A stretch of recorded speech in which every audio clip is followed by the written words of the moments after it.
19 દિવસ 16 રાજ્ય અને 15 બીએલઓના મોત. રાજ્યમાં એસઆઈઆરની કામગીરી ચાલી રહી છે. એમાં શિક્ષકો છે તે બીએલઓ તરીકે કામગીરી કરી રહ્યા છે.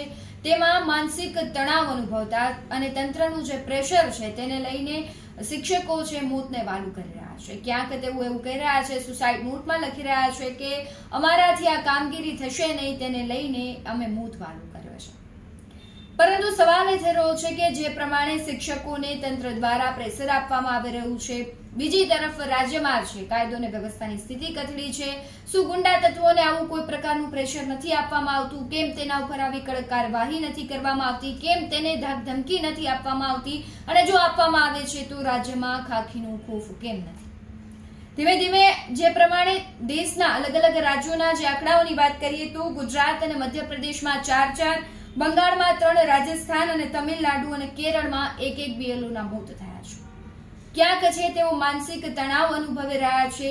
ત્યારે આપણે જોઈએ કે જે પ્રમાણે તેઓને ધમકી આપવામાં આવે છે. અને તમે રાજકોટના જ સુરક્ષાની વાત કરું તો રાજકોટમાં દિવાળી પછીથી અનેક એવી હત્યાઓ થઈ અને હજુ પણ એ હત્યાનો ક્રમ યથાવત છે. દિવાળી પછીથી ખુલ્લેઆમ થતા ફાયરિંગ, આત્મહત્યા અને હત્યાઓ અને જૂથ અથડામણની ઘટનાઓ દિવસે દિવસે વધી રહી છે. ગઈકાલે રાતની જ વાત કરીએ તો જે જૂથ અથડામણની ઘટના હતી એમાં પોલીસ પર પથ્થરમારો થાય છે. સવાલ ખાખી પર થઈ રહ્યો છે, સવાલ તંત્ર પર થઈ રહ્યો છે કે કેમ લોકોમાં હવે ખાખીનું ખોફ ઉતરતું દેખાઈ રહ્યું છે.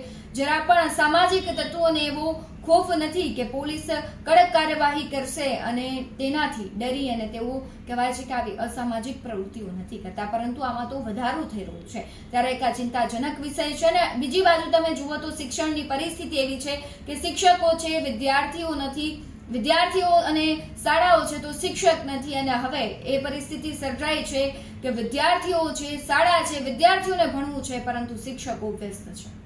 તમારું શું કહેવું છે કમેન્ટ બોક્સમાં જરૂરથી જણાવો.